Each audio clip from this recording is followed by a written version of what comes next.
आज पूरे दुनिया में सिर्फ एक ही न्यूज़ छाए हुए हैं। अमेरिका से लेकर यूके, रसिया से लेकर यूक्रेन तक, यूरोप से लेकर मिडिल ईस्ट तक, चाहे आप किसी भी कंट्री को उठा लो, सिर्फ एक ही न्यूज़ कवर हो रहा है, भारत की कुंभ मेला। अप्रोक्सीमेटली अनुमान लगाया जा रहा है कि इस बार कुंभ मेला में 40 से 50 करोड़ तक श्रद्धालु इस कुंभ में सिर्फ डुबकी लगाने आए। हमारे सनातन धर्म में से बड़ा मेला है ये कुंभ मेला। 2025 की ये युग 144 साल बाद आया है। अगले ये युग फिर से 144 साल बाद आएगा। एक आदमी इस युग को सिर्फ अपने जीवन में एक बार ही देख सकता है, दोबारा इस युग को कभी भी देख नहीं सकता। भारत की ये कुंभ मेला लेकर सबसे ज्यादा क्यूरियोसिटी इस्लामिक कंट्रियों में, चाहे हो पाकिस्तान, यूएई या फिर कतर, सऊदी अरेबिया, बहरीन, किसी भी कंट्री, इस सब कंट्रियों में आजकल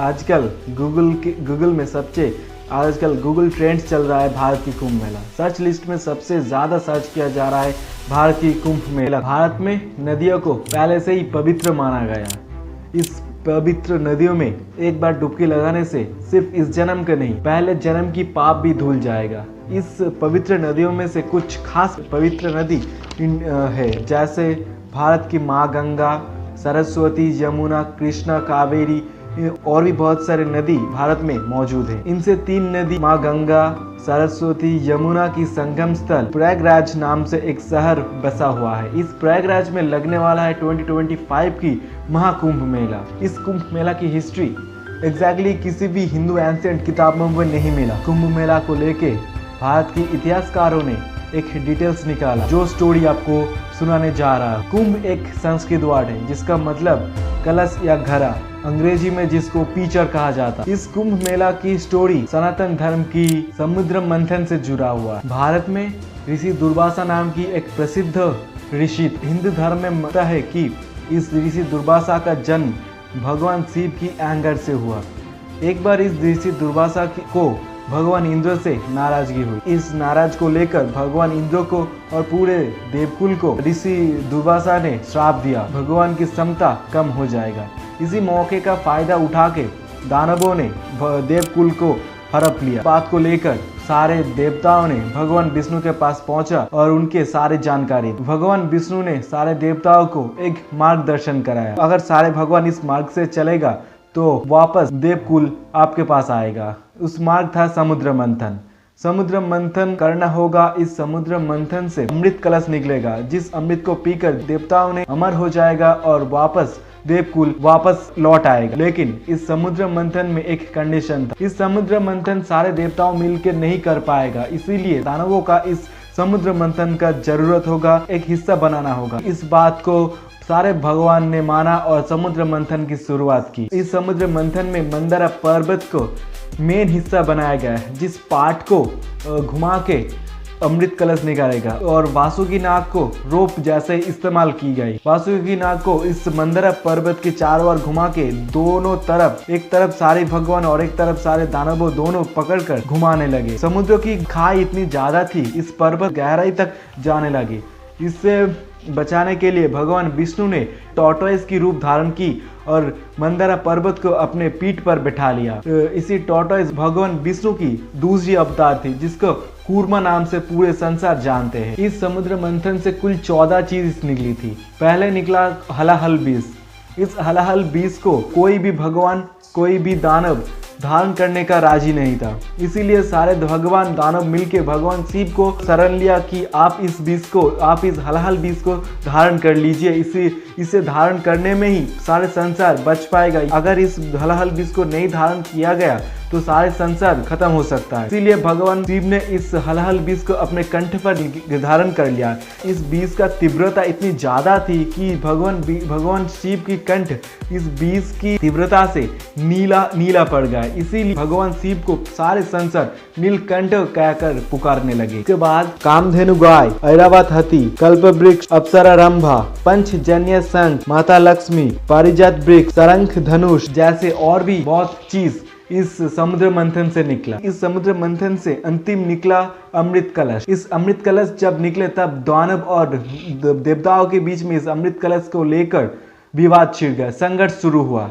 कौन इस अमृत कलश को पाएगा। दानवों का लीड करने वाली बाली इस अमृत कलश का मांग करने लगी कि पूरे दानव को इस अमृत कलश का मिलना चाहिए। जब दोनों तरफ दानव और भगवान इस कलश को लेकर संघर्ष शुरू हुआ, तब जयंत कलश उठाकर भागने लगे। जयंत भगवान इंद्र का बेटा था। जब जयंत इस कलश को लेकर भागने लगे, पूरे दानव ने जयंत के पीछे पड़ गए। जयंत भागने भागने पृथ्वी पर इस कलश की 4 बूंदे पड़ गए। इस 4 बूंदे जिस जगह पर पड़ी, उसी 4 जगह कर भारत में पवित्र माना गया और इस 4 जगह पर कुंभ मेला की शुरुआत हुआ। इन 4 जगह थी हरिद्वार, प्रयागराज, नासिक, उज्जैन। कुंभ मेला आखिर 12 सालों में ही क्यों लगता है? ये बात भी समुद्र मंथन से जुड़ी हुई है। जब समुद्र मंथन से अमृत कलश निकले, तब देवता और दानव के बीच में ये संघर्ष 12 दिन तक चले। भगवान का एक दिन पृथ्वी का 1 साल होता है, इसीलिए 12 साल बाद कुंभ मेला लगता है। और भी एक मान्यता सनातन धर्म में है। जुपिटर यानी बृहस्पति ग्रह की रेवोल्यूशन 12 साल बाद होता है, इसीलिए भारत में 12 साल बाद कुंभ मेला लगने का रिवाज है। प्रयागराज को छोड़कर नासिक, उज्जैन, हरिद्वार में इस पवित्र कुंभ मेला लगता है। कुंभ मेला कुल 4 टाइप के होते हैं। कुंभ मेला, अर्ध कुंभ, पूर्ण कुंभ, महाकुंभ। कुंभ मेला इन 4 जगह पर बारी बारी से लगाया जाता है। कुंभ मेला 12 साल बाद होती है। अर्ध कुंभ मेला 6 साल में एक बार होता है। कुंभ मेला का अर्ध साइकिल के बराबर इस अर्ध कुंभ मेला लगता है। इस अर्ध कुंभ मेला 2 जगह पर मनाया जाता है, हरिद्वार और प्रयागराज। 12 साल बाद लगने वाली कुंभ मेला को ही पूर्ण कुंभ कहा जाता है। इस 2025 एक पूर्ण कुंभ मेला है। इसके पहले 2013 में पूर्ण कुंभ मेला लगाया गया था। इस पूर्ण कुंभ मेला सिर्फ प्रयागराज में ही होते हैं। इन 4 जगह में लगने वाली कुंभ मेला में सबसे ज्यादा प्रयागराज को ही पवित्र माना गया है, क्योंकि इस स्थान पर 3 पवित्र नदियों की मिलन स्थान है। माँ गंगा, सरस्वती, यमुना की संगम स्थल, जिसको त्रिवेणी संगम कहा जाता है, प्रयागराज को इन चारों में से सबसे ज्यादा पवित्र स्थान माना है। महाकुंभ मेला 12 पूर्ण कुंभ के बाद जिस योग आता है उसको महाकुंभ बोलता है। इसको महाकुंभ मेला लगता है। इस महाकुंभ मेला 144 साल बाद आता है। एक इंसान अपने जीवन में सिर्फ एक बार ही देख सकता है, दोबारा कभी भी इस मेले को देखने का मौका नहीं मिल पाएगा। असल में इस महाकुंभ में सबसे ज्यादा अट्रैक्शन, सबसे ज्यादा प्रभाव, सबसे ज्यादा आकर्षण खींचने वाली इंसान है नागा साधु। इन नागा साधुओं को सिर्फ इस कुंभ मेला में ही देख सकते। इसके पहले और कुंभ मेला खत्म होने के बाद इस नागा साधुओं को कोई भी देख नहीं पाएगा। आखिर कहाँ रहता है, कैसे रहता है, किसी को कुछ नहीं पता। सनातन धर्म ये मान्यता है कि आदि शंकराचार्य ने अपने हिंदू धर्म की रक्षा करने के लिए नागा साधुओं की स्थापना की है। इन नागा साधु 12 महीना एक जैसे होते हैं। इससे सर्दी, वर्षा, ग्रीष्म कोई भी महीना फर्क नहीं पड़ता।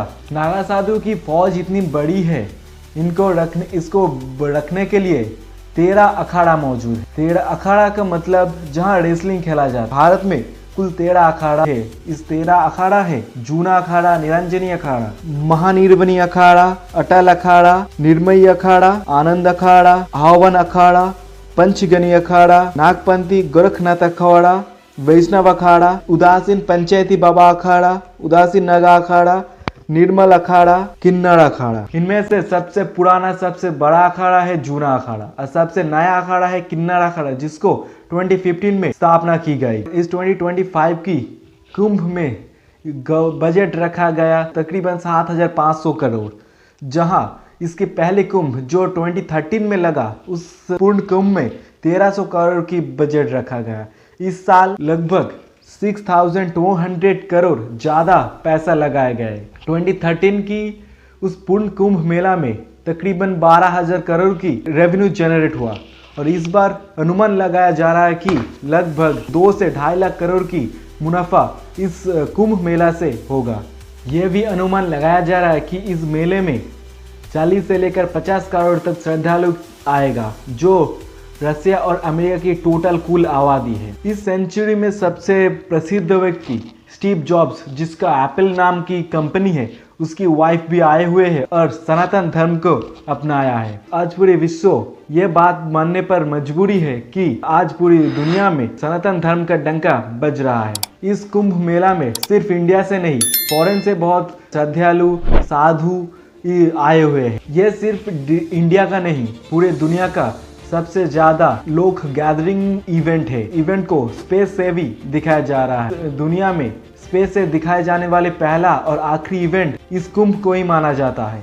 इस कुंभ को मनाने के लिए प्रयागराज में एक पोर्टेबल सिटी का भी निर्माण किया गया। इस पोर्टेबल सिटी को उतने दिन कुंभ मेला चलेगा, उतने दिन डिस्ट्रिक्ट की दर्जा भी दिया गया। इस मेला को सक्सेसफुल बनाने के लिए यूपी गवर्नमेंट ने भरपूर प्रयास की। अगले 45 दिन में 13,000 ट्रेन की सुविधाएं दी गई, 250 फ्लाइट की कनेक्टिविटी दी गई, 100 पार्किंग स्लॉट, 100 गाइड जिनको मल्टीपल लैंग्वेज आता है। उस पोर्टेबल सिटी को 25 सेक्टर में डिवाइड की गई। एक सेंट्रल हॉस्पिटल बनाई गई और 2 सब सेंटर हॉस्पिटल बनाए गई। 50,000 पुलिस पर्सनल इस मेले में मौजूद रहेगी।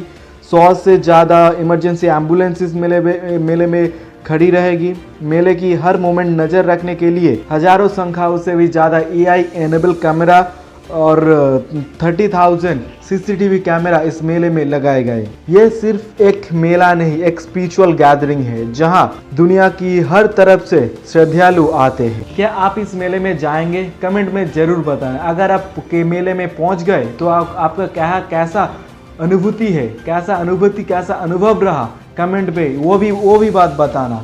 जय हिंद।